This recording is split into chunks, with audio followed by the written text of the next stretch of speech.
If you remember the witch wound, and you usually have that marker, is having that Pluto next to your south node. And having Pluto in Scorpio, it's all about that deep dive and that running and going into the shadow and the psychology just for fun. And so this is how I self-care. I take care of myself by going hard in the emotional gym, like that's what I do. All those hidden secret things and bringing them to light, like that's the whole thing.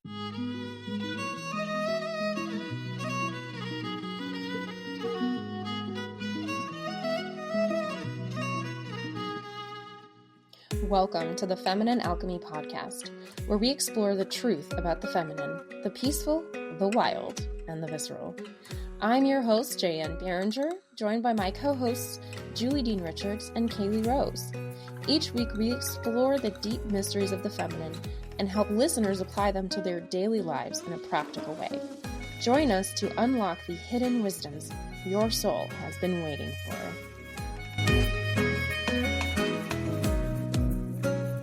Hello, and welcome to another episode of Feminine Alchemy. I'm Jaye Anne Beringer, and we've got Kayelee Rose on the line, and Julie's going to join us later. Say hi, Kayelee. Hello, everyone. Well, today's a very special day for me. It's all about me because it's my birthday. It's Jaye Anne's party. Surprise. What a surprise. I didn't know we were doing this. So since it's your party, it means you can cry if you want to. I can cry if I want. I don't really want to cry. And you can laugh if you want to. We're going to talk about solar returns. I don't know that we've ever discussed this on the podcast. I think we've mentioned solar returns here and there, but I don't know that we've ever had a more in-depth conversation about, hey, these are solar returns and this is why they matter. So shall we get started there and then talk a little bit about your solar return? Kayelee, tell everybody what a solar return is. All right. So a solar return is essentially the chart of the moment where the sun returns to the exact degree and minute of the sign it was in at the moment of your birth. So if you were born with your sun at 23 degrees of Cancer, then every time the sun moves through the sky and ends up back at that 23 degrees of Cancer, that's your solar return. It's not always on the day of your birthday. Mine is almost always the day before my birthday because of the time of my birth, but it's within a day or so of your birthday. And I frequently will wish people a happy solar return instead of, or as well as, happy birthday, because the solar return gives you a sense of like, okay, here's this map for your year from birthday to birthday. Here are the energies that you are going to be experiencing more strongly maybe than normal. Here are the potential challenges and opportunities, and you can do with that what you will. My recommendation is not to be fatalistic about it and assume that you see something in the chart and you know exactly what it means, because that gets really stressful, but instead to look at it as kind of like this weather forecast. And it's like, oh, it may rain today. Do I want to wear rain boots and take a rain jacket? Am I okay with just walking through the rain? Like, I don't know. So a solar return can help you make more informed, conscious decisions about how you want to utilize that energy that's available to you. They're not ideally used as, hey, this is what's going to happen, because very often that's not actually accurate because the energy likes to surprise us. Jan, is there anything you want to add to that? Yeah, the feeling of it is, if you've ever experienced like when your birthday happens or around that time, there's this different sense of energy, this freshness. Like you still feel like the same person, but now we're moving with a different sort of type of purpose. And there's some sort of like side quests and minor quests that are happening. And it just feels like you're on a new adventure. That's how I feel like the solar return is, because there's all this question of like, well, I have my natal chart, and am I no longer using my natal chart now that I have this solar return chart? No, they're both true. This is a beautiful layering of different energies, with the driving force being your natal chart. But when you have a good solar return year that balances out your natal chart, like I have very little earth in my chart. So if I have a solar return that has strong earth placements, I feel a lot more balanced. That's one example. But there's a lot of pieces to that where every year can be like a different type of flavor, but you're still you. I think that's a wonderful way to explain that because it doesn't negate natal energy. It is that additional layer. And I definitely have had years where it's kind of like, oh, normally I experience life in this way, and this particular year, I'm getting a little bit different take on that. And it can be incredibly refreshing. Sometimes it can be pretty challenging, but it all comes back to the natal energy ultimately because the solar return energy is only functional for that period of time from birthday to birthday essentially, whereas your natal chart is functional for your entire lifetime. I love this. I think funny example is the Barbie movie that just popped in my head. The Barbie Where she's movie? the Barbie movie, she's still her, but that Yeah. there's this little piece that happens where she's like, she probably in her natal chart had a lot of Scorpio placements, just saying, and some strong Pluto energy there where everything turns on its head. And then it kind of quote goes back to normal, but it's in a new way because she's had this year of total transformation. So this is also a milestone birthday for me. I don't know, you guys know how old I am because I don't really talk about that, but turning 40, this is weird to me because I'm still 12 in my heart. So I'm not really sure how we got here, one day at a time, I guess, but it's very strange to me to be like, I'm officially a grown up. That's why I don't feel like it. So there's that Yeah. It's a big birthday. It's a big deal. big deal Yeah. birthday. And what comes along with the 40th, sometimes before and sometimes after, is what's called the Pluto square Pluto. So anyone who was born between 1980, late 1985 to probably mid 1987, you are feeling the effects of this Pluto square Pluto because Pluto is a very slow moving planet and he's been super slow in Aquarius. Oh my gosh, he's dragging on in Aquarius. He's like 1 degree forward and then 3 degrees back. And I'm just like, please stop. Because he's just been dancing right across that spot where it's at my Pluto square Pluto. So it's just been like really annoying. Not gonna lie, for years. Yeah. I am definitely beginning to ponder like, oh, what might Pluto square Pluto look like for me? And how can I prepare myself in a way that feels empowering and not like anxiety ridden? Because I remember when I was preparing for my Saturn return, there was a period of time where I felt so anxious about it because I was like, oh my gosh, what's going to happen? Blah! And I had to ground myself a little bit in reality and the fact that, like, even with astrology, I cannot control everything. And if I try to, I'm going to lose my mind. So if astrology is making me feel like more control obsessed, then I need to take a break from it. So before we dive into your solar return a little bit, I'd love to talk a little bit about what it has been like for you, if you're willing to experience this Pluto squares Pluto, and maybe some things that have helped you or some things that have not helped you to give people the sense of what they could potentially do. How does that feel?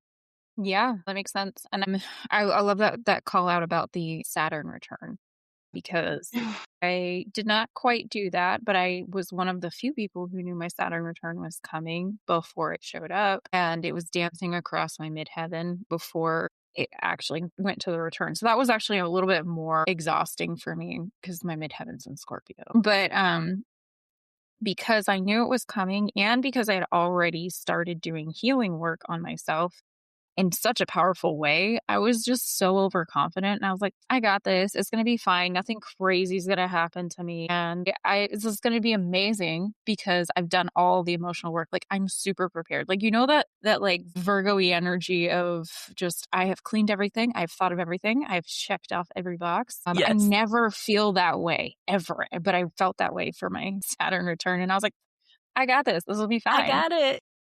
I can't have any bad experiences because I've done energy healing and I've done the most powerful energy work I've ever lived, and I feel great all the time. And then it was like, hey, except for this thing over here, and I ended up getting divorced.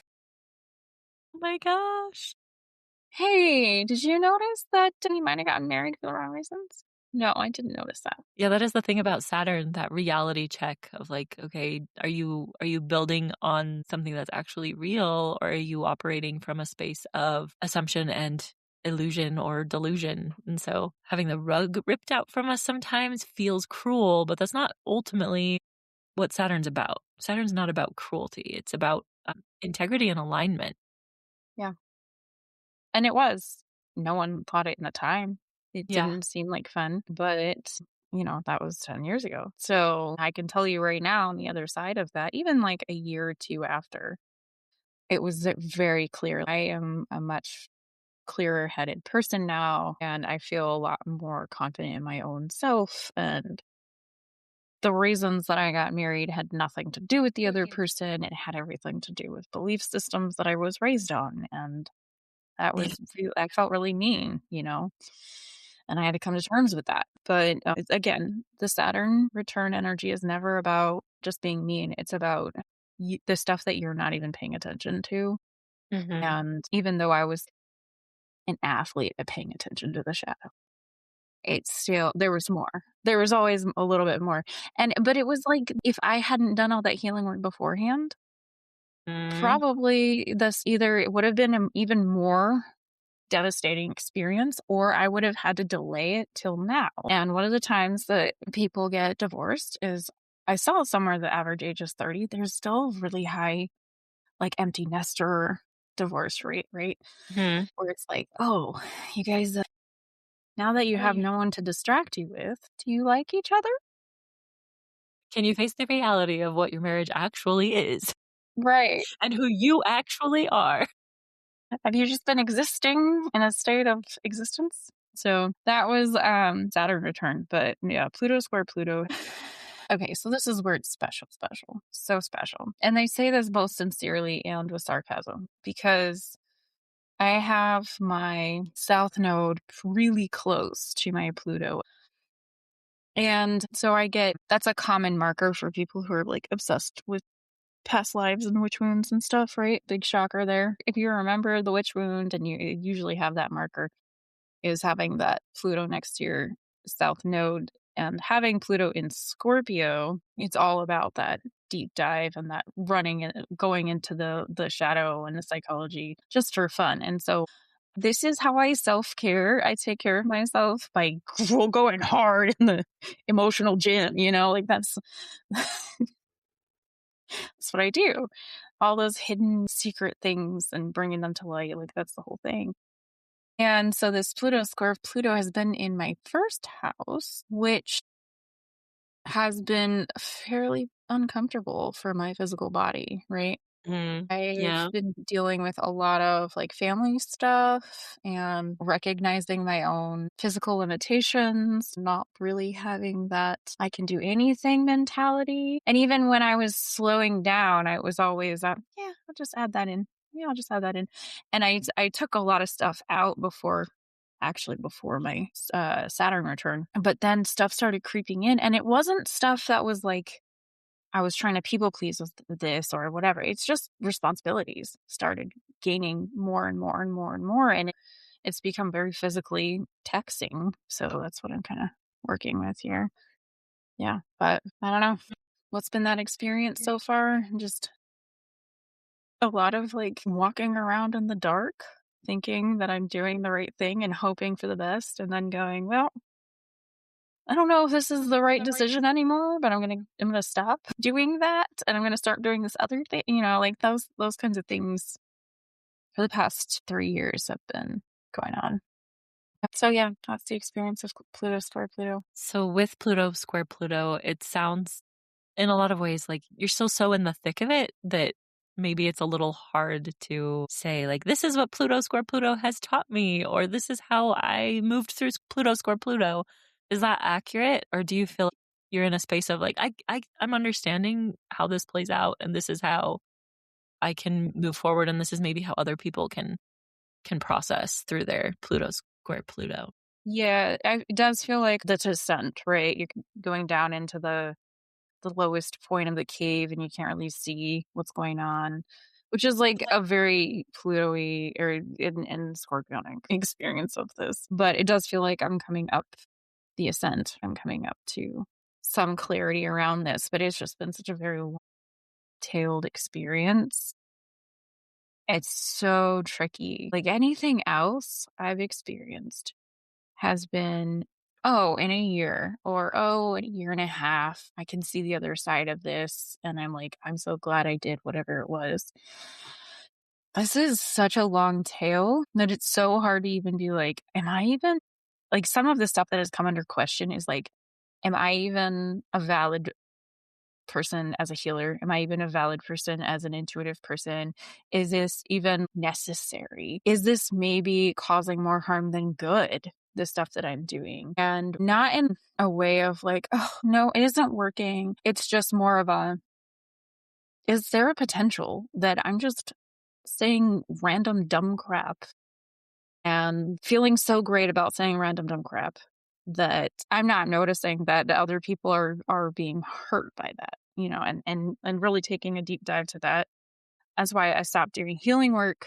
That became physically taxing. I had to take a big step back from a lot of those pieces that I thought was me. A lot of like responsibility lifting, a lot of recognizing the responsibilities that I had. Like these are all the big questions of I thought I knew who I was and what. So yeah, dramatic transformation.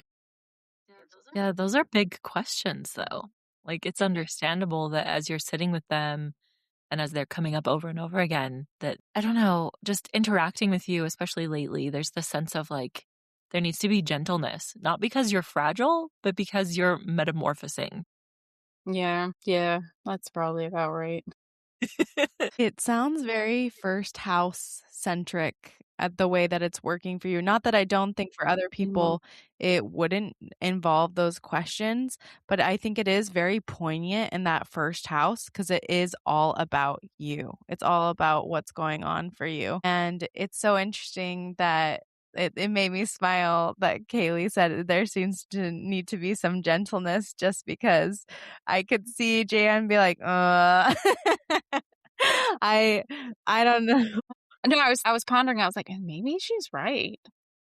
And I was like, wait a minute. Am I making people walk on eggshells?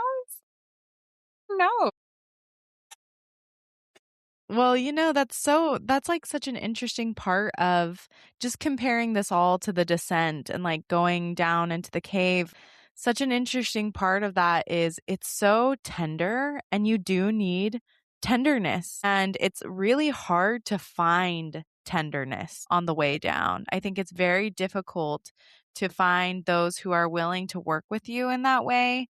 And I've been thinking about this a lot myself as like going through a completely kind of different set of issues, but wanting to be tender with myself and being like, man, it's hard though. It's hard to find other people who will be tender with me and also to have that tenderness for myself. So I can't imagine going through this, especially experiencing it like being all about you, being like, oh, wait, maybe I do need a soft place to land. And is that available to me? And it's hard when you are simultaneously kind of like what you were talking about, thinking about, am I the problem? Am I hurting people? Am I saying crazy things? Is this experience crazy? And I do think that in some ways, that is a little bit of a universal theme with people who have Pluto and Scorpio, maybe, because I've had those thoughts a lot recently of this like, oh no, I'm diving really deep. I'm diving really deep. I'm diving really deep. Oh no, like what's down here? I think I'm crazy. Maybe everybody else thinks I'm crazy. Maybe what I'm saying is just crazy town. So that tension though from that square for you is also very much squaring your mind because it's Aquarius. It's this Aquarian like Yeah.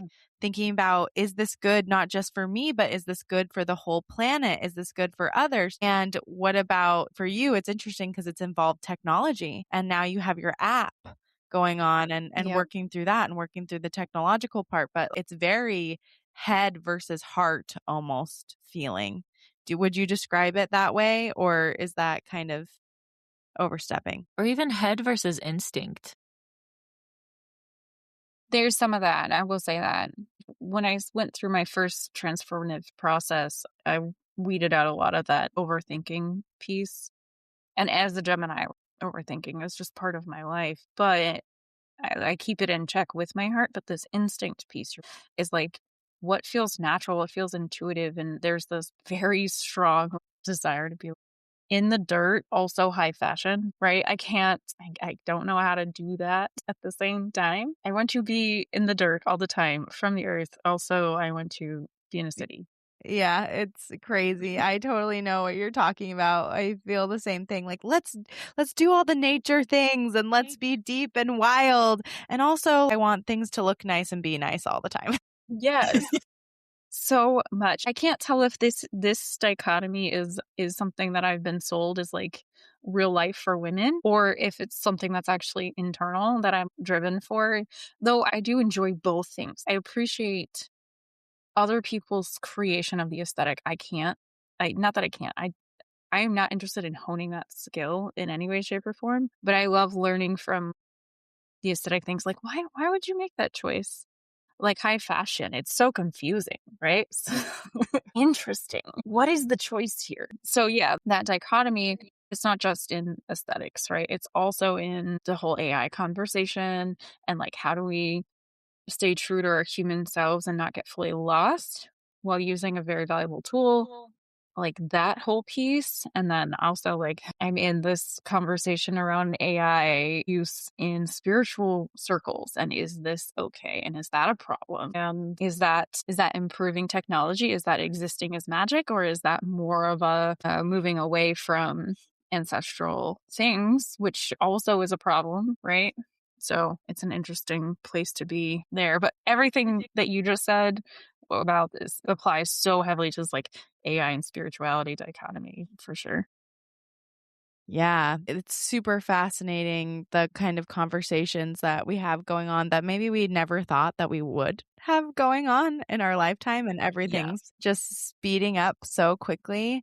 And going back to the high fashion piece just for 1 minute, I will recommend Mm. to everyone, I think she's at Mediocre Mom 6.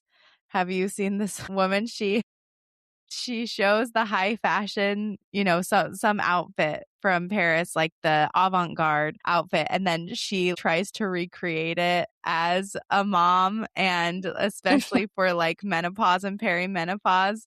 And so one of them, her fans chose, it was an outfit, and the top was just 2 teacups over the woman's nipples, and the bottom was like a skirt. And she's like, this is great for menopause and hot flashes. And she tries to recreate it herself. She tries to wear the teacups on her boobs. And I just died. But it just brought me back to this idea that you're talking about, how we're all living in this odd in between place. There's this in between, this like, I want all the nature and I want the technology. And we're all kind of trying to, in our own ways, recreate some kind of avant-garde thing that we've seen that may not make sense. And it's interesting because it seems like what you're trying to do in a lot of your conversations is find out, how do I not just recreate these things that I've seen, but how do I find what's true for me, what's authentic for me? And you're having to peel back the layers even more than you thought that you did before. It's another layering that maybe the first time around it was you being like that woman at Mediocre Mom who's like, I'm just going to recreate this and make it work for me. Now I got to put these bowls on my boobs because the teacups don't fit over my Uh-huh. areolas, right? Because she's like, the teacups are the size of my areola, and after like 4 kids or whatever. But and that's the first one. You're like, oh, I made it work for me in my way. And this time it's like, I actually don't even want to copy somebody else. I'm here to do my own thing. And so you have to deep dive into some of these deeper conversations. And I do think right now, the AI spirituality conversation is very important. It's very interesting. And I was going to ask you, do you have any thoughts from your conversating? I mean, obviously you work with Matt a lot, and I'm sure they are in this space big time thinking about a lot of these things, but any words of wisdom for us from that front? Oh my gosh. I've learned so much. So I have a whole podcast partially devoted to this that's coming out. It's called Rewired, and it'll be out on the solstice at 9 a.m. because that was the like most advantageous time. Also, it's the solstice. So anyways, that's exciting. Thanks for thanks for segueing me into that. But there's a couple of episodes on AI and spirituality conversation, and this is the piece, and I think I've said this somewhere else before, but this is the piece that just makes me feel so at ease. Have you ever played Zelda? I learned like everything I need to know I learned from Zelda, especially about spirituality. That's why I have a Zelda tattoo. But that's one I thing. didn't know you had a Zelda tattoo. Yeah. Yeah, me and my sister got Zelda tattoo. Yeah, I've not played Zelda, but my husband loves Zelda. So maybe I need to play Zelda now. What is interesting is the Triforce, which is the Zelda symbol, is also, so Hawaiian language has a lot of triangles in their writing. And so this is also the word for Lokahi, which happened to be my daughter's middle name. Wow. I didn't know that until like a week ago. Wow. Wow, that's incredible. Isn't that crazy? That just blew my mind. But anyway, so the Triforce has 3 parts: wisdom, power, and courage. And I was like, I'm the wisdom one, 100%. I'm like seeking wisdom. Like that's my life goal. Seek wisdom always. And so my sister got a tattoo too, and hers is the power one. So she's seeking power, and it's just really cool. And we still don't have a third. We're taking applications for courage. No one's got the bravery to be courage at this point, but that's okay. But in one of them, we always have like a guide, right?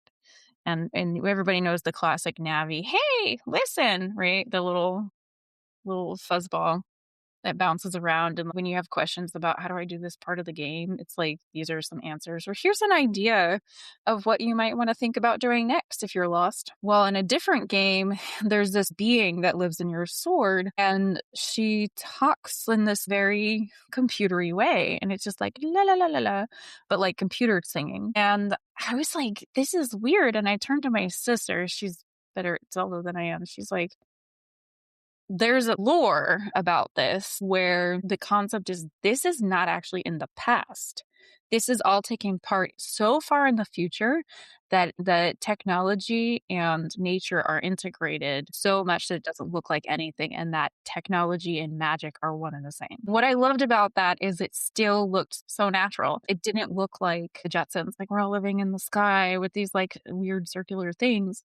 It just made sense in the rocks. It made sense in everything. So then, of course, that opens me up to like what natural intelligence is already there in the rocks that we can learn from, right?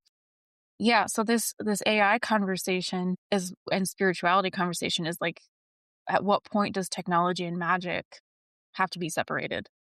And at what point are those two things completely different things? And if everything is at our disposal and everything is in our power and we are the purveyors of our life and we use tools to our power, why not use magic, and why not use AI? And why not use AI to make our magic better, like more better? Who says that? Me. I say More that. better. More better. Right? Like, why not use data-driven spiritual decisions? I mean, we're already drawing ephemeris for astrology using technology. No one wants to do that by hand. I've taken a class to do it by hand, and it is hard. It is not an easy thing. I'm like, wow, I'm glad that I have learned how to do it. Could I do it again right now? I would have to work really hard at it. But yes, your point. I mean, sometimes the effort put into something is the point. It's the refining. It's the thing. And sometimes the effort is the obstacle to the thing, if that makes any sense. And I find myself having that distinction come up for me as I'm contemplating AI and wondering like, okay, in using AI, where am I losing the benefit of the difficulty? And where am I gaining the benefit of circumnavigating the difficulty? Circumventing? Anyway, I kind of interrupted you. Go ahead. No, that was exactly true. Yeah. And sometimes the question is, when do I need to slow down? And I think that when people came up with this idea recently, not that recently, but when it resurged, 10 years ago, of slow food, slow this, slow business, slow growth, there was an aspect of some of us really need to slow down and be okay with that. And I think that some people were waiting for someone else to give them permission to slow down when they needed to. And they were thinking that the whole world would eventually slow down so that then they could feel like it's okay and safe to slow down. And I was one of those people. I was like, oh, yeah, the whole world's going to finally figure it out and slow down and go back to nature. And we're all going to have cows again. But there were problems with that model that needed to be fixed. And one of those things is this idyllic version of the past. And I heard somebody somewhere, I hope no one gets offended, but I heard somebody somewhere call it pasturbation. Yes. Oh my gosh. Where there's this idea of like, if I just go back to when everything was fine, everyone was happy in the past. They were not. They had tetanus. They lost limbs for random normal day-to-day stuff. They did. There's a big danger in the past.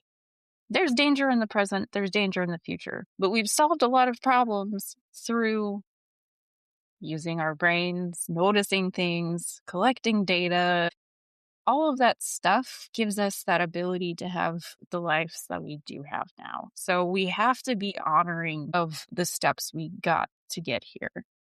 Now, did we do some shady stuff in the 80s? Sure, we did. Did we do some shady stuff all the generations? Yes. Can we correct those things? Yes. But we don't need to go back into the past in order to be moving forward. I just think that's where a lot of us get stuck in any of it.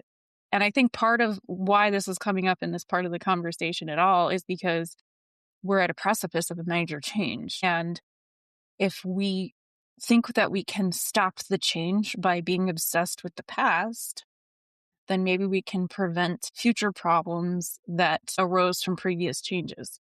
And it's not true, but we do need to walk through this time frame with eyes wide open and with our analytical brains on and with our presence. And I don't mean presence like I'm in the moment. I mean presence like I'm going to this random community event because I need to be understanding like how do laws work.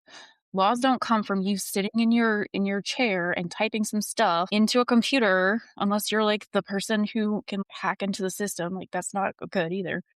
But they're not coming from you just sitting in a room going, I think this, and then being mad it doesn't happen.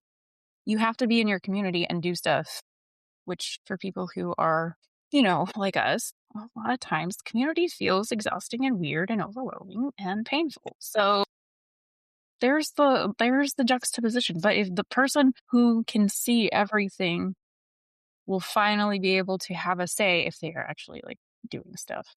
So, and what do I mean by that? I mean, like all the safety measures that need to come from AI most of the time. And we talked about this on the podcast, so you can hear it again when you listen to Rewired. Most of the safety measures that come from new technology come after the fact. We're learning beforehand. We're learning after, and we go, oh, well, maybe we should make a law about that, right? A lot of surveillance stuff. For example, there wasn't a lot of laws about videotaping people in bathrooms until somebody videotapes people in bathrooms, right? And then they go, we should make a law about that. But AI makes things move so fast that it's hard to do that on the back end without a lot of harm being done to like populations of people. So that's why community presence is important, because you can do stuff at the local level a lot faster than you can do on the larger scale, and you have a lot more say. Anyways, I don't know how I got here. I love that you got here. I like never talk about any of this stuff, but it's just really important to be involved in your life. Like that's really, the people nearby you are part of your life. And it's hard. I was thinking back to the beginning of this year, and when we did our kind of forecast and talking about community being more in person, trying to get more of an in-person community, and that being important. And I think that's still on people's hearts and minds as Jupiter is still in Cancer at the end of this, and we're going from trying to gather our tribe, which is very Cancerian, into Leo, which is going to be very expression. Now it's time to express what do we want from our tribe. How do we find that? What do we want to say? What do you have to say? How do you shine? So I think that's kind of part of this energy. And I think it's just an acknowledgement in many ways. I mean, this is your birthday episode. It's acknowledgement of who you are. You're willing to get involved. I mean, even though you don't feel willing, you've always been someone who does something about things. And I think that's like part of your Aquarius rising. And maybe you don't think that you do things about things, but I think you try. I do. always feel like I'm screaming in the wind, man. But you do, like, you do stuff. Yeah, like, you keep I doing do. I it. keep doing it. Yeah, I think that's, Like a like, crazy person. I think it's very part of you to say, like, "Hey, get involved," because we can complain all day and night, but until we actually do something about it, nothing will happen. And I have thought about bringing her on the podcast before, but I do have a friend in Congress, and she has talked about these safeguards with AI. This is her specific focus, is how do we keep people's privacy, have them actually have privacy, and be able to use AI for things that we want to, that are good for us, like you were saying, use it as a tool. And how do we really help people without sacrificing the things that people really care about, which is their privacy, making sure that we're not being discriminated against for factors we can't control, and for our search history, and for all those kinds of things. So maybe we'll have to have her come on and just chat about that, like what people are doing about trying to keep your privacy safe. Amazing. Yeah. Oh, I can't. Oh, that sounds awesome.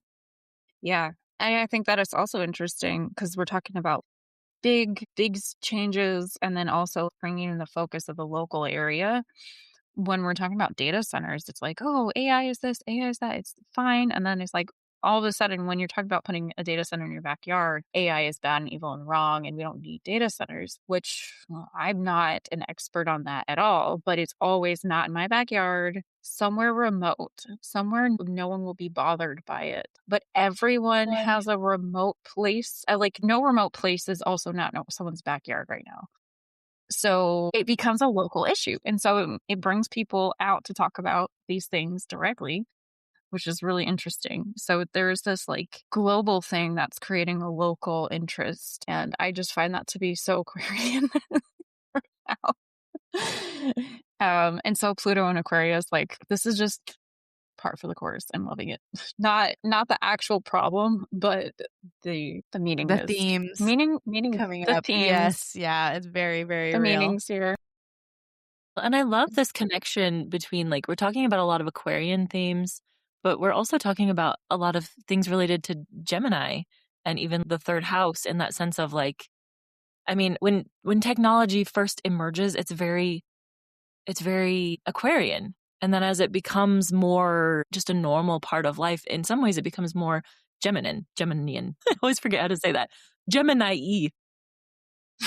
And it's just interesting how there's this connection between, like, there's the collective of humanity, and we're coming home to our neighborhoods as part of that collective of humanity. And our neighborhoods are becoming the entire world, but they're also becoming actually our neighborhoods nearby.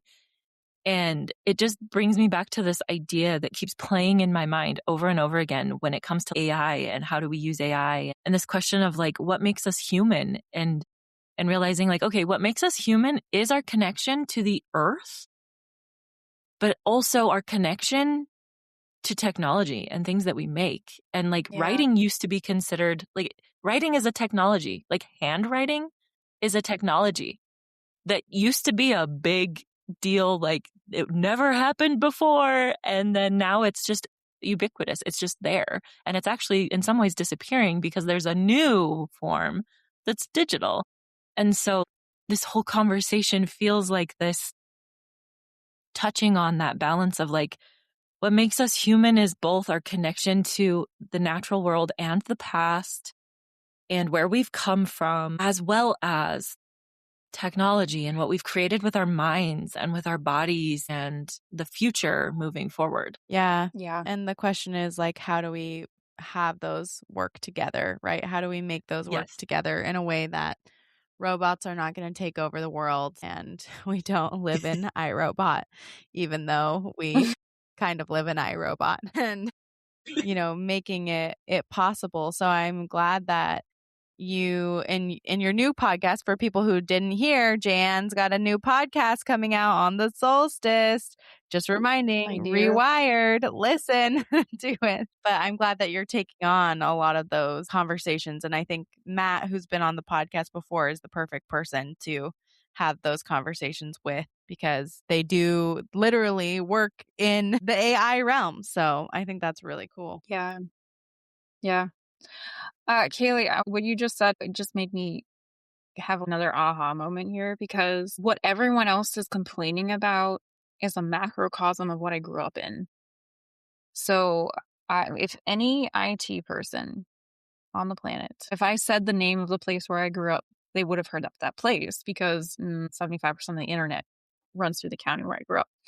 So in my world, data centers and massive growth, that was part of like, okay, there was a field there and now there's buildings. There was a forest there and now there's a mall. There, like, the trees are gone overnight. Like, those kinds of things were just part of growing up for me, and they cleared the way for all these data centers to come in.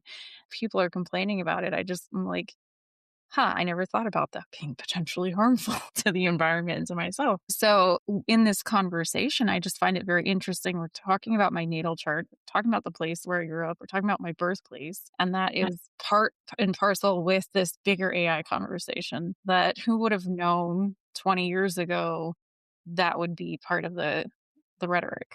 It's just wild. That is so wild how there's a microcosm and a macrocosm going on here that you have Yeah. lived. You've lived it. I have lived it. Not with any like true experience, but I just watched it happen, you know? Yeah. So it's a wild ride, man. All of life. I think it's also very interesting when people are talking to somebody. Maybe it was like 20 years ago, right? They'd be, oh, this person was born in 1901, right? Because no one today was born in 1901. But maybe 20 years ago, there would have been. And they would say, think of all the change this person has seen. Mm. Everything And they've lived through. everything they've lived through. This and that and this and that, all the things. And I'm like, I'm about halfway there. Yeah, I've seen a lot of change. And guess what? I'm really tired. Can we stop? That's the only reason I'm like, can we not with AI? Can we wait like 2 more years? I just need 2 more years We just need a before break. this AI thing happens. The last wave was just too recent, and I haven't sort of figured out my brain cells since then. Can we just stop, please? That's so true. How interesting, you never think about yourself as the person who you talk about when you're younger of, wow, that person's seen so much, or wow, that person's so old, or wow, I can't imagine. And then all of a sudden you're like, I am that person. I am that person. I I am am that said person. person. This is exciting. Well, I have to ask you, Jaye Anne, is there anything you are looking forward to this year? And while you're thinking about that, we need to remember to come back to your solar return, because we Yeah. teased it and then we never said anything about it. So I think I'm going to end up seeing life in a new way. We touched on this a couple of episodes ago, but a big part of this last year has been deconstructing from Christianity and stuff like that. And I don't mean all of Christianity, I mean hyper controlling stuff. So I was taught that anything outside of my tiny bubble is death and evil and wrong, right? Which creates a huge fear of the world. Huge fear. I have a lot of fear. It's lurking fear. I will pretend like I think this is real. I'll go out and be like, oh, yeah, strangers are cool. If you don't give me a reason not to trust you, then yeah, fine.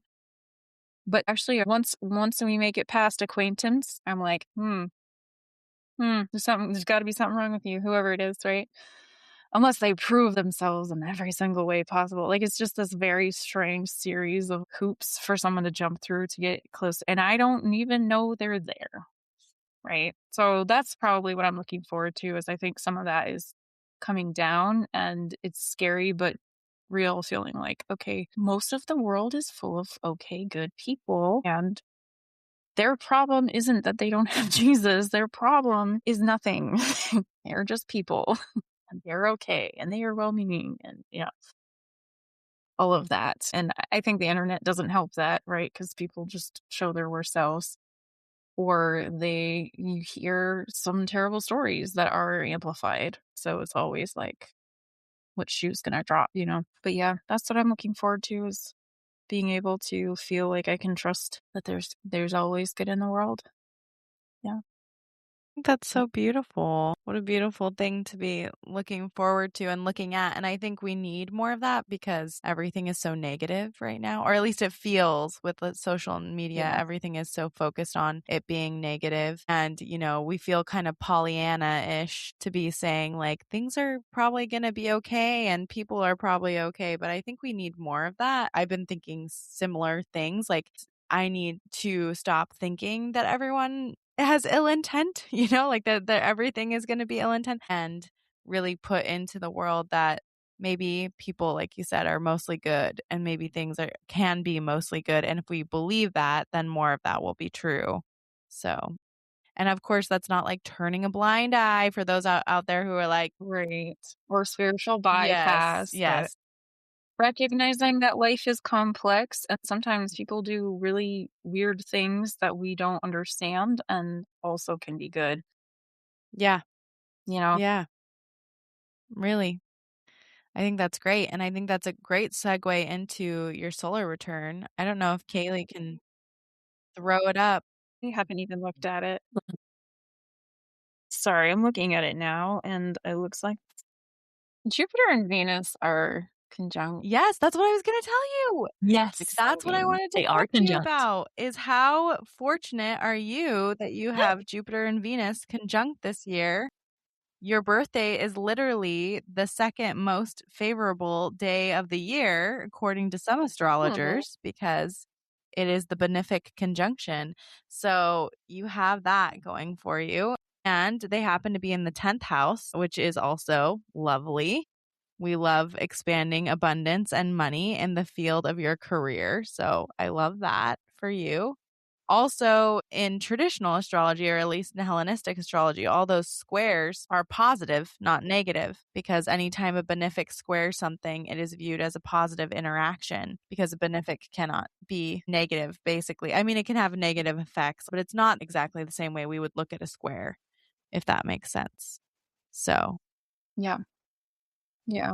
It's also interesting. This Cancer placement is directly on my natal Venus, which is one of the points of my kite. oh my gosh, I love that so much for you. How wonderful to have that placement. And I love that these squares from Venus and Jupiter are squaring your ascendant. That always is helpful for the body. We were talking about body stuff and body issues. So that can be a blessing there.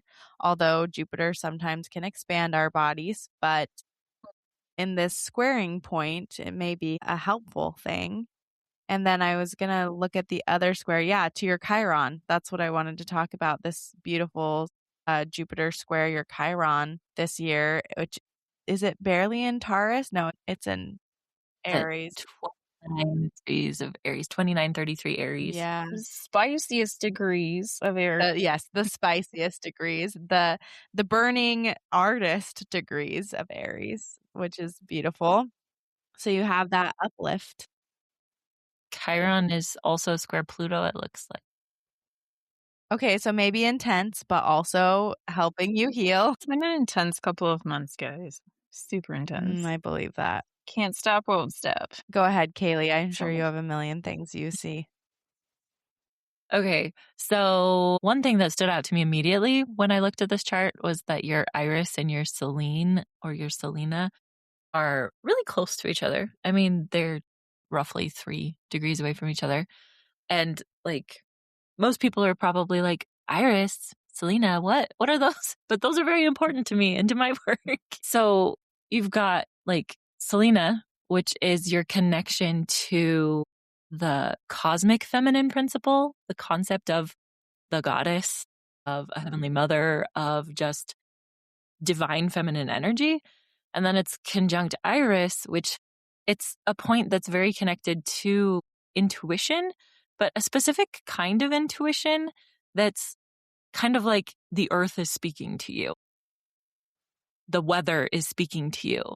You notice patterns in the natural world. And so those two being conjunct and then in Virgo, I'm just really fascinated to see if there are some really cool things that happen and that you experience in how you relate to like the goddess, but also in how you relate to your own body as almost like this goddess figure as well. Does that make sense? Yeah. Interesting. And I love that it's in that 11th house of your network, your hopes and dreams, social media expansion as you're starting your podcast. I think that's really lovely. I always see with Celine, when I do locational astrology, she's always tends to be helpful and soothing. She seems to have like soothing properties, which is helpful. But if you notice, they're also sextile to Mercury up there. And Iris, it does have a communication flair to her messaging. So there is a lot of help as far as communication, using that communication in a good way, your thoughts and materializing them, your network, understanding your thoughts or understanding you and helping you in those ways, I think is really beautiful in this chart. Yeah, that masculine messenger of Mercury and that feminine messenger of Iris are they're not always buddies in a chart, but they're definitely buddies in this chart. Also, they're not exactly conjunct, but there's a kind of a loose-ish conjunction between Mercury and Hygeia there.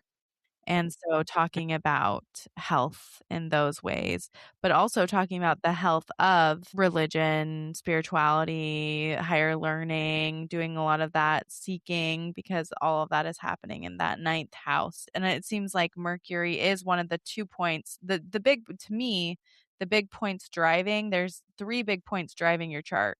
One is that conjunction, that Venus Jupiter conjunction. The second is this Mercury piece in the ninth house, which is not surprising considering like your new podcast and all you're talking about and talking with us. Don't worry, you guys. Jaye Anne's not leaving us. We'd never let her leave us. Also, the hub down here with Saturn and Pallas Yeah, I happening. was just noticing Saturn and Pallas. I Yeah. was like, oh.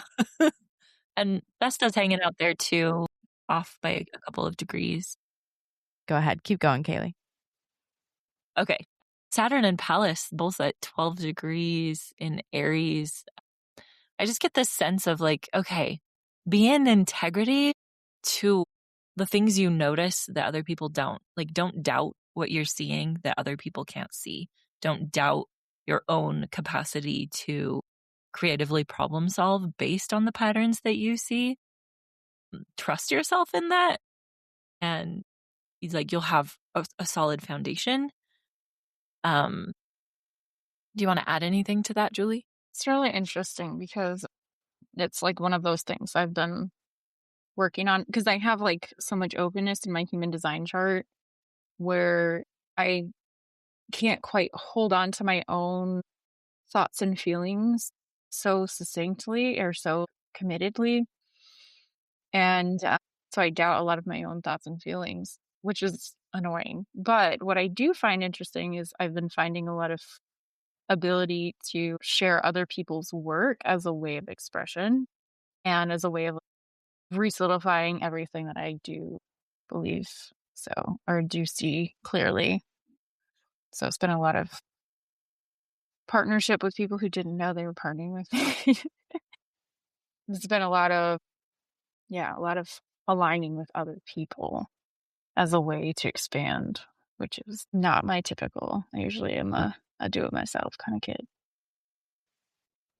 That's really interesting. How fascinating and interesting to have. I was gonna add in that because I also was thinking about that Saturn lending stability and, you know, grounding yourself, especially in the sixth house and making your routines, as you're holding on to your thoughts and things for clarity and that your wisdom should be grounded in your daily routines, your tiny daily routines, the things that you do and, you know, bringing back kind of what we've said before, like the sacred and the mundane, bringing back some of that ritual into your life, those little rituals that you do that will make you feel grounded, continue to be able to hold on to your thoughts and feelings. And how interesting that your major points seem to be how you can communicate with others, expanding your communication,